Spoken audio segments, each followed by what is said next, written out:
Hello बच्चों, welcome to global study with SK में आपका स्वागत है। आज हम पढ़ेंगे जीव जनन कैसे करते हैं, इसके बारे में हम पढ़ेंगे। क्लास 10th का चैप्टर नंबर 8 है और इसके बहुत ही महत्वपूर्ण क्वेश्चन लेकर आए हैं जो एग्ज़ाम की दृष्टि से बहुत ही इम्पोर्टेंट हैं।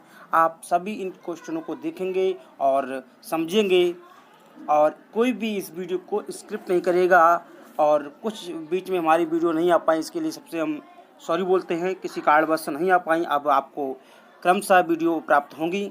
आइए पहला क्वेश्चन देखते हैं। पहला क्वेश्चन क्या है, अंतःनिषेचन तथा बाह्य निषेचन किसे कहते हैं? अंतःनिषेचन तथा बाह्य निषेचन किसे कहते हैं? बहुत ही साधारण सा क्वेश्चन है, इसके बारे में देख लेते हैं।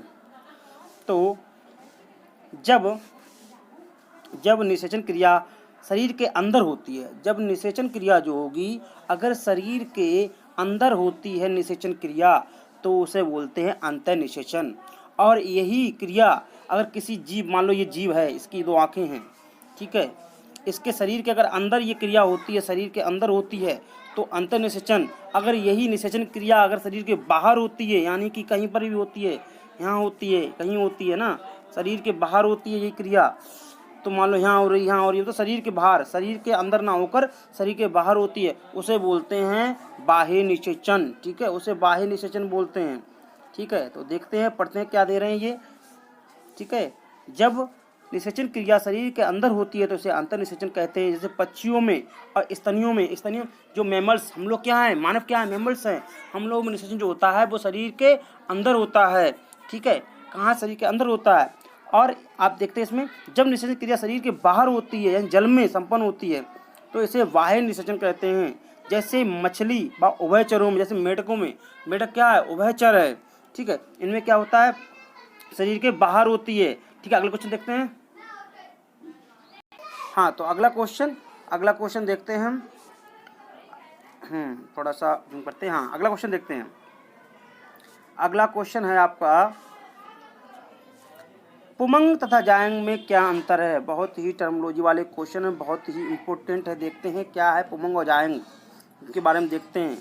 पुमंग पुष्प है ना, पुष्प का नर जननांग, कौन सा, नर जननांग, पुष्प का नर जननांग है पुमंग। आप देखिए इसे, आप नर जननांग यानी कि मेल रिप्रोडक्टिव पार्ट है किसका, फ्लावर्स का। इसका निर्माण पुंकेसर से होता है। क्या होता है, पुंकेसर से। पुंकेसर के परागकोश में परागकण होते हैं। ठीक है, और जायंग पुष्प का मादा जननांग है। अभी सब चित्र दिखाएंगे, तो मादा जननांग है। इसका निर्माण अंडाशय में से होता है। कहाँ होता है, अंडाशय से इसका निर्माण होता है। अंडप के अंडाशय में बीजांड बनते हैं, किसके, अंडप के। निषेचन के पश्चात अंडाशय में एक मिनट, थोड़ा सा छुप गया है। हाँ, ये लिखा हुआ, निषेचन के पश्चात अंडाशय फल में परिवर्तित हो जाता है, किसमें, फ्रूट में कन्वर्ट हो जाता है। ठीक है, तो आपको थोड़ा सा चित्र के रूप में भी देखने की कोशिश करते हैं हम, क्या है। हाँ, इधर देखिए, हाँ इधर देखिए आप, ये पुष्प है, इसमें देखिए आप पार्ट देखेंगे आप इधर देखिए, ये है पुंकेश्वर, दिख रहा है आपको, और ये है आपका अंडप जिसे बोलते हैं, और ये होता है स्त्री केसर। यानी कि पुंकेश्वर क्या होता है, मेल पार्ट, यानी कि नर जननांग होता है, और स्त्री केसर होता है, ये जो होगा ये स्त्री जननांग होगा, है ना। ठीक है, इसमें क्या अंडप दिख रहा है, जिसमें वर्तिकाग्र दिख रहा है, वर्तिका दिख रहा है आपको, वर्तिकाग्र, अंडाशय, बीजांड, है ना, ये सब चीज़ दिखती हैं। ठीक है, तो आइए फिर क्वेश्चन चलते हैं अपने। ये हो गए परिवार नियोजन के बारे में हम देखते हैं क्या है। हाँ, बहुत ही इम्पोर्टेंट क्वेश्चन है, कोई भी स्किप नहीं करेगा वीडियो को। देखते हैं, परिवार नियोजन की स्थायी विधियों का उल्लेख कीजिए। 2013 और 17 में ये पूछा भी गया है। ठीक है, 2013 और 17 में इसको पूछा है। ये देखिए, तो क्या स्थायी विधियाँ हैं, देखते हैं। स्थायी विधि के बारे में, नसबंदी जिससे बोलते हैं वैसेक्टोमी, और एक होते हैं नलीबंदी या ट्यूबेक्टोमी बोलते हैं। ये परिवार के नियोजन की स्थायी विधियाँ। स्थायी विधि क्या होती है, जैसे कि मान लो आपको दिखाते हैं, ये जो होती है नसबंदी, इसे बोलते हैं वैसेक्टोमी, हैं। इसमें क्या होता है, फीमेल का पार्ट आप देखते हो ये होते हैं ऐसे करके, इस संरचना ये होती है फीमेल की। ये थोड़ा सा बनाने की कोशिश कर रहे हैं, ये गर्भद्वार होता है और ये ऐसे करके, और यहाँ पर अंडा वो ओवरी होती है यानी कि अंडाशय, और ऐसे करके ये ट्यूब होती है ऐसे करके ये और यहाँ पर। तो इसको ना ये रंग चेंज कर लेते हैं, इसको काट कर यहाँ पर एक गांठी से लगा देती है ऐसी, इसको काट कर यहाँ, तो इसे बोलते हैं नसबंदी या वैसोक्टोमी बोलते हैं, ठीक है। और ऐसा ही होता है नलीबंदी में। नलीबंदी का पुरुषों में ये की जाती है, इसे ट्यूबोक्टोमी कहते हैं। इसमें क्या पुरुषों में क्या जाती है, पुरुषों में क्या होता है, जैसे कि पुरुषों में मान लो ये है, ये जननांग है ऐसे करके, ठीक है। तो ये तो, लेकिन इसमें क्या होता है, टेस्टिस जो होते हैं, जो वृषण होते हैं वो ऐसे लटके होते हैं नीचे, और ऐसे करके ये क्या करते हैं, ऐसे करके यहाँ मिलते जाकर ये, तो क्या कहते हैं इसको, क्या वृषण के जो ये जा रही है ना ट्यूबोक्टोमी से, तो क्या बोलते हैं इसे नलीबंदी से बोलते हैं। इसको क्या करते हैं, इसको काट के और यहीं पर एक गांठ लगा दी जाती है ऐसे, इसको काट के गांठ, ताकि जो इसके अंदर वृषण में जो भी शुक्राणु बनेंगे वो इसके द्वारा ट्रांसफर हो ही नहीं पाए, क्योंकि यहाँ पे कट के गांठी बन जाती है। तो ये होती है नलबंदी और नलीबंदी और नसबंदी, जैसे बोलते हैं नसबंदी जैसे बोलते हैं, तो बोलते हैं वैसोक्टोमी, ठीक है। एक होती है नसबंदी जो महिलाओं में की जाती है, ठीक है, समझ गए होंगे आप बहुत आराम से। नसबंदी से बोलते हैं जिसे बोलते हैं वैसोक्टोमी जो मैडम, और नलीबंदी बोलते हैं ट्यूबोक्टोमी, ये होती है पुरुषों में, ठीक है। आइए आगे देखते हैं, सभी बहुत ही इंपॉर्टेंट क्वेश्चन है। आइए देखते हैं, पहले क्वेश्चन पूरा देखते हैं, क्या क्वेश्चन क्या कह रहा है वो देखते हैं। पहला है, पुष्पीय पौधों में लैंगिक जनन किन अंगों द्वारा होता है, और एक लिंगी उभयलिंगी, ठीक है, एक लिंगी और उभयलिंगी पुष्प क्या हैं, उदाहरण सहित समझाइए। एक तो क्वेश्चन ये हो गया। दूसरा है, एक लिंगी तथा उभयलिंगी पुष्प में अंतर बताइए, दोनों का एक एक उदाहरण दीजिए। तो मेन बात इसमें एक लिंगी पुष्प और द्विलिंगी पुष्प के बारे में या उभयलिंगी पुष्प के बारे में बात की जा रही है। अगर हम सिंपल बात करें, एक लिंगी पुष्प वो होता है जिसमें एक ही जननांग पाया जाए, या तो नर या मादा, और ऐसे पुष्प जिसमें नर के भी जननांग पाए जा रहे हैं और मादा के भी, वो कहलाते हैं उभयलिंगी। आइए देखते हैं क्या है। पहला पॉइंट देखते हैं, पुष्पीय पौधों में नर जननांग केसर कौन सा होता है, नर जननांग, और मादा जननांग होता है अंडक, जिसे स्त्री केसर बोलते हैं, ठीक है। एक लिंगी पुष्पों में केवल नर जननांग और केवल मादा जननांग। अगर कोई पुष्प जो है वो एक लिंगी है, कोई भी मान लो पुष्प लिया, अब वो जो है वो है कैसा, एक लिंगी पुष्प है, वो पुष्प जो है एक लिंगी है, तो उसमें या तो नर जननांग होंगे मेल वाले, या तो उसके अंदर क्या होंगे फीमेल वाले होंगे, दोनों नहीं होंगे, उसे बोलेंगे एक लिंगी, ठीक है, उसे बोलेंगे एक लिंगी।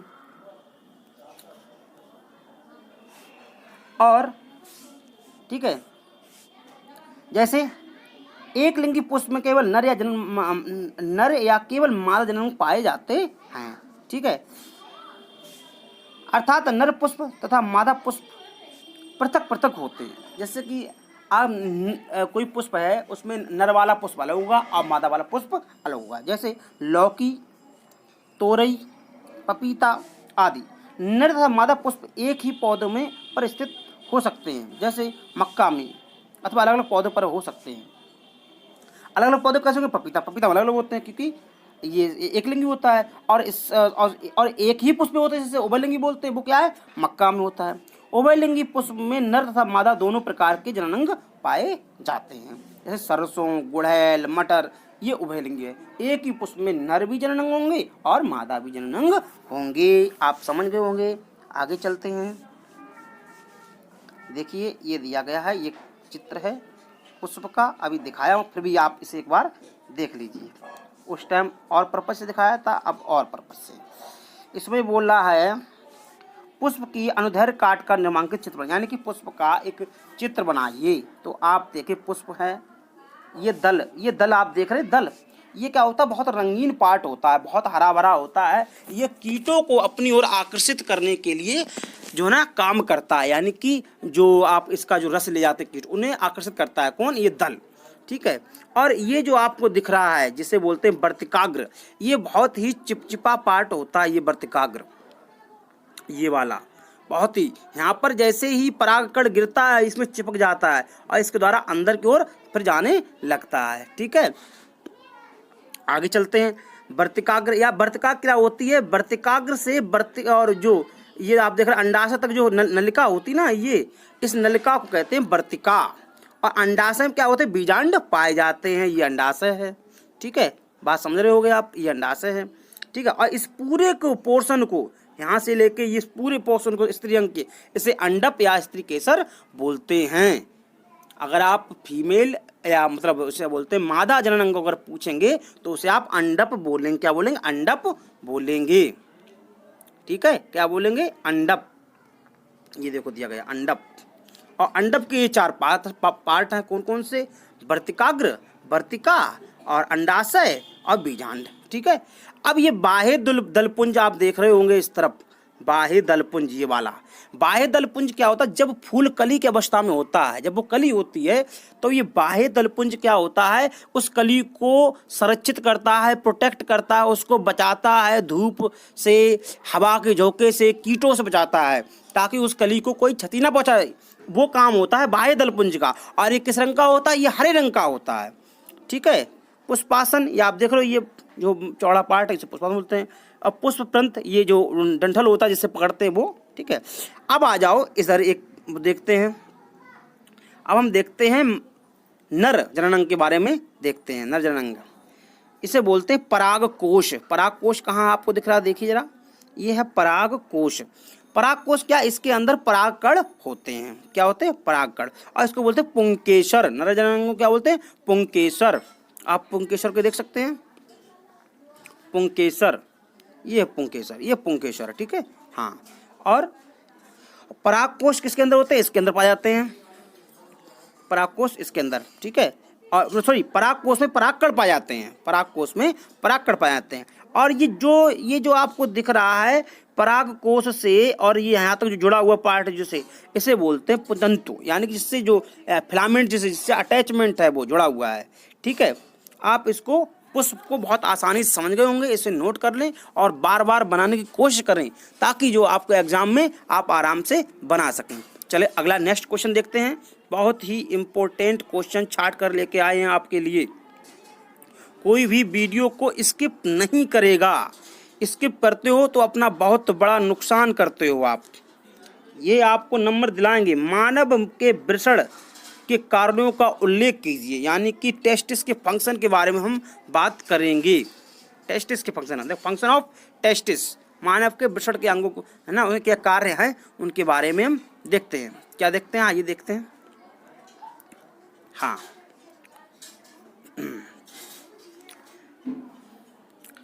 वृषण के कार्य। वृषण प्राथमिक नर जननांग होता है, यानी प्राइमरी।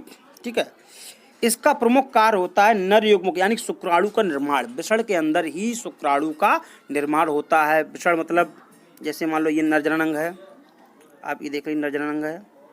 ठीक है, तो यहाँ से तो नलकाएं गई हुई हैं और ये टेस्टिस जो नीचे हो ऐसे, तो ये क्या है, यही वृषण है। तो इनका काम क्या होता है, शुक्राणु का यानी नर युग्मकों का निर्माण करता है। ठीक है, उन्हें बोलते हैं शुक्राणु। क्या बोलते हैं, शुक्राणु बोलते हैं। क्या बोलते हैं, शुक्राणु बोलते हैं। इसका प्रमुख कार्य निर्माण करना है। अब वृषण एक अंतस्रावी ग्रंथि, कैसा है, एंडोक्राइन ग्लैंड है के रूप में भी कार्य करता है। इसका लेडिंग कोशिकाएं या टेस्टोस्टेरोन का निर्माण करती हैं। जो लीडिंग कोशिकाएं होती है वो टेस्टोस्टेरोन का निर्माण करती हैं। ये पुरुषों में द्वितीय लैंगिक लक्षणों, सेकेंडरी सेक्सुअल कैरेक्टर्स के विकास, शुक्राणु के निर्माण में सहायता करता है। कौन, टेस्टोस्टेरोन। जो हार्मोन्स रिलीज होते हैं वो जो लेडिंग सेल द्वारा, तो वो क्या होता है, इसमें जो शुक्राणु के निर्माण में हेल्प करते हैं। यानी कि अगर आप सब कुछ भूल जाएं तो आप इतना याद रखो, शुक्राणु जो वृषण जो होता है वो शुक्राणु के निर्माण में बहुत सहायता करता है, यानी जो है मतलब निर्माण करने का कार्य ही करता है। ठीक है, चलिए आगे चलते हैं, आगे देखते हैं। बड़ा क्वेश्चन है और इस पूरे क्वेश्चन को मैंने इसीलिए लिया है। पहले इतना आधा देखते हैं, पहले क्वेश्चन को देखते हैं, पढ़ते क्या क्वेश्चन कह रहा है। पहले क्वेश्चन पढ़ते हैं। क्वेश्चन बोल रहा है कायिक जनन किसे कहते हैं, पौधों में कायिक जनन के महत्व का उल्लेख कीजिए। यानी कि आप कायिक जनन किसे कहते हैं और कायिक जनन का महत्व क्या है उसके बारे में आप चर्चा करेंगे। देख लीजिए आप। अरे क्या हो रहा है भाई, ये कलर चेंज करना है, ठीक है। ये देख लीजिए आप 2011 और 17 में ये पूछा भी गया है। तो हम सबसे पहले देखते हैं कि कायिक जनन क्या है, इसके बारे में हम जानने की कोशिश करते हैं। तो आइए देखते हैं कायिक जनन। इसे बोलते हैं इंग्लिश में वेजिटेटिव रिप्रोडक्शन। पौधों के वर्दी भाग, जैसे अब वर्दी भाग कौन से हैं, जड़ है, तना है, पत्तियां हैं, ये पौधे के वर्दी अंग कहलाते हैं, वर्दी भाग कहलाते हैं। उपस्थित कलिकाओं द्वारा नए पादप का निर्माण, अगर कोई भी पादप का जन्म जो है जड़ों के द्वारा हो रहा है, तने के द्वारा, पत्तियों द्वारा हो रहा है, तो ऐसे जो जनन कहलाएगा वो कायिक जनन कहलाएगा। वर्दी जनन या कायिक जनन कहलाता है, क्योंकि वर्दी अंग कौन से हैं, तना है, जड़ है, ठीक है, पत्तियां हैं। अगर इन किसी अंगों से अगर किसी नए पौधे का जन्म होता है तो ये कहलाता है वर्दी प्रजनन या कायिक जनन।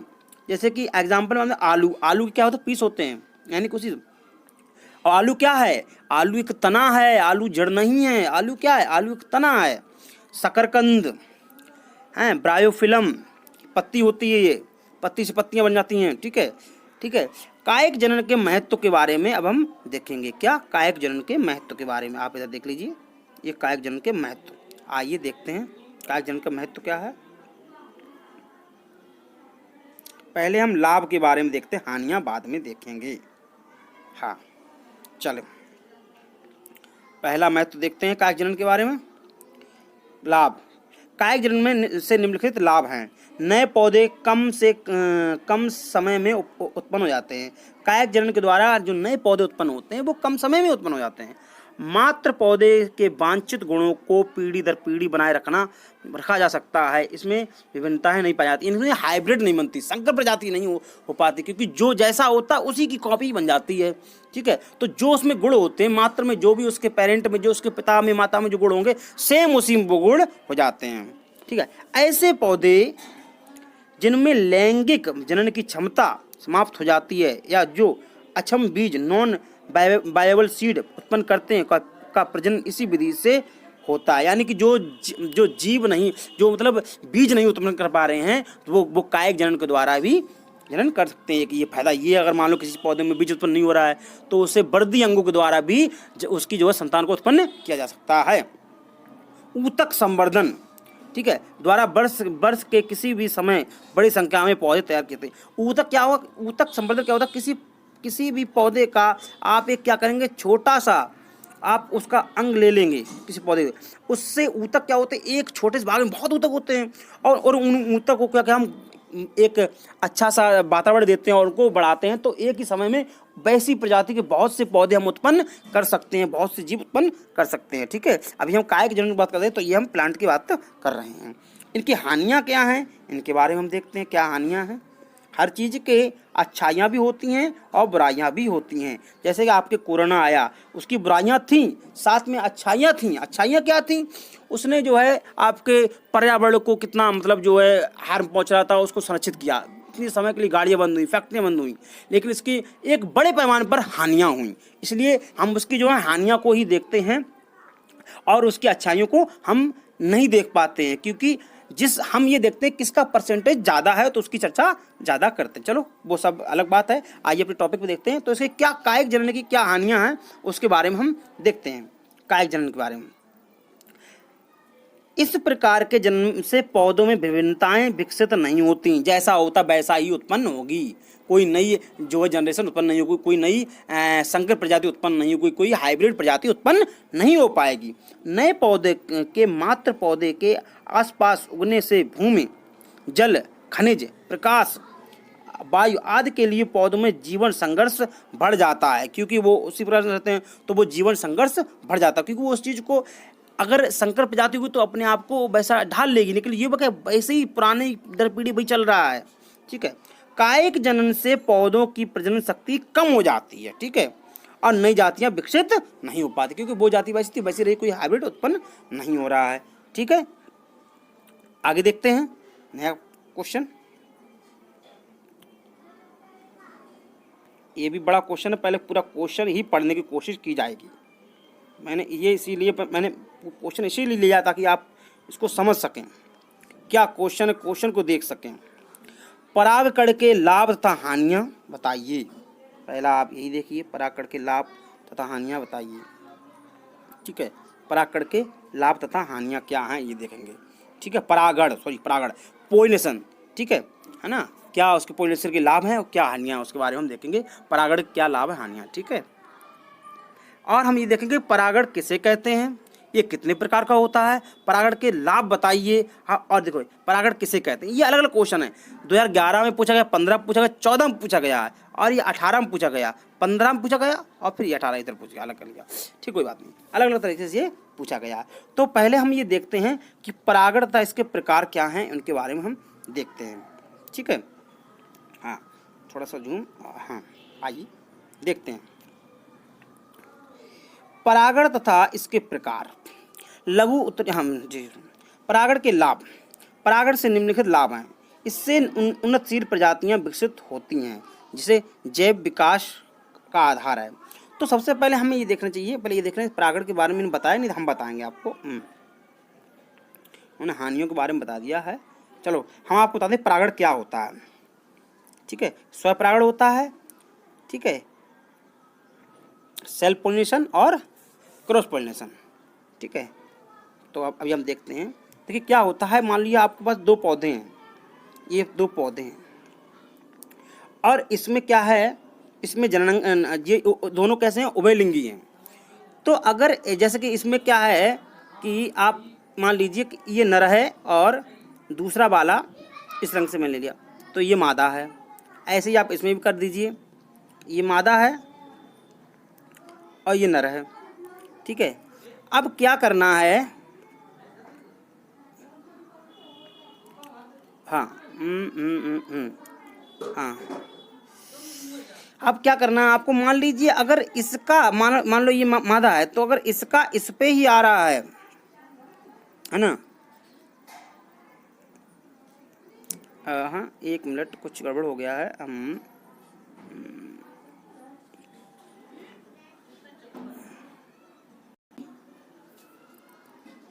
हाँ थोड़ी गड़बड़ हो गया था, मैं दोबारा बनाने की कोशिश करते हैं। मान लो ये बना दिए मैंने 2। ठीक है, तो ये और इसमें क्या हुआ, ये वाला नर और ये वाला मादा, ऐसे ही ये 2 बन गया इसमें, और इसमें एक है नर और ये वाला मादा। अगर आप इसमें ये देख लें क्या करना है, अगर मान लो ये नर वाला का जो मान लो ये एस्केप चला गया, ये पुष्प है, तो इसके ही नर जनांग का और इसके स्त्री के जा रहा है, तो ये तो हो गया क्या, स्वपरागण। अगर लेकिन इसके स्त्री के पुंकेसर का जो परागकण है और इसके स्त्री के परागकण पर जा रहा है, तो ये परपरागण कहलाएगा। खुद के ही पुष्प के चला गया तो स्वपरागण, और दूसरे पुष्प पे जा रहा है तो इसे कहलाएंगे परपरागण। इसे क्या बोले, परपरागण। और इसके इस पे ही है, इसे बोलेंगे स्वपरागण। अगर इसका इस पे है तो स्वपरागण, यानी कि इसके इससे जा रहा है, इस पे दूसरा वाले पुष्प जा रहा है तो परपरागण होगा। आप समझ गए होंगे। अब हम लाभ हानि के बारे में देखेंगे। चलो आइए देखते हैं लाभ हानि क्या है। परागण के लाभ, इससे उन्नतशील प्रजातियां विकसित होती हैं। ठीक है, परपरागण यानी कि एक पुष्प में दूसरे पुष्प जाना, उसे परपरागण बोलते हैं। ये जैव विकास का आधार है। विभिन्नताओं का कारण उच्च गुण वाले स्वास्थ्य बीज प्राप्त होते हैं। विभिन्नताएं कारण, ठीक है, संकर ओज की प्रदर्शित होते हैं, यानी कि संकर प्रजाति भी उत्पन्न होती हैं। पादप प्रजनन में परागण में फलस्वरूप उच्च पादप व रोग प्रतिरोध प्रजातियां विकसित होती हैं। ऐसी प्रजातियां विकसित होती हैं जिसमें रोग प्रतिरोध क्षमता अधिक होती है, इनकी प्रतिरोध क्षमता अधिक होती है, लिखा हुआ भी है। परागण के द्वारा उत्पन्न जननक्षम पौधे विकसित होते हैं, जननक्षम पौधे विकसित होते हैं। ठीक है, अब क्या हानियां हैं उनके बारे में भी हम देखते हैं। क्या हानियां हैं ऐसे देखते हैं। हानियां इस प्रकार की हैं। हाँ, क्या हानियां हैं, ये लिख लें, 1 मिनट। पौधों में मकरंद है ना, जो रस निकलता है, रंग, सुगंध आदि पर अधिक ऊर्जा व संसाधन व्यय करना होता है। परागण अधिक संख्या में बनते हैं, परागकण, और व्यर्थ हो जाते हैं। ठीक है, ये हानियाँ हैं, क्योंकि कुछ ही परागकण पहुँचते बाद सब हवा में उड़ के इधर उधर चले जाते हैं। परागण के लिए विभिन्न युक्तियाँ साधनों पर निर्भर करती हैं, जैसे कीट, वायु, जल, पक्षी, क्योंकि अपने आप तो परागण भाई अपने आप परागण तो भाई चल के उसके स्त्री में पहुँच नहीं जाएगा, वो किसी न किसी माध्यम के द्वारा ही जाता है। परागकण के फलस्वरूप प्रजातियों के पैतृक लक्षणों में विभिन्नता आ जाती है। तो इस प्रकार से हमने ये अभी तक इतने क्वेश्चन करे हैं, ठीक है। ये जो हैं क्वेश्चन आपके हो गए हैं 6, और आगे के 6 क्वेश्चन जो भी होंगे इम्पोर्टेंट वो आगे इसके ये फर्स्ट पार्ट है और फिर सेकंड पार्ट में बताएंगे। आप हमारे ग्लोबल स्टडी विद एसके को आप लाइक, सब्सक्राइब और ज़्यादा प्रोमोट करिएगा, आपको लगातार इम्पोर्टेंट क्वेश्चन मिलेंगे। आज आपको ये परागण तक करा दिया गया, कल आपको कराएगा परागण तथा निषेचन के अंतर के बारे में, यहाँ से शुरू होगा। आप बहुत ही इम्पोर्टेंट क्वेश्चन हैं, क्योंकि समझा के करा रहे हैं इसलिए समझ आया लग रहा है। आप इनको पढ़ते रहिएगा, अपने दोस्तों को शेयर करिएगा और एंजॉय करते रहिएगा। Bye, good bye, like, subscribe.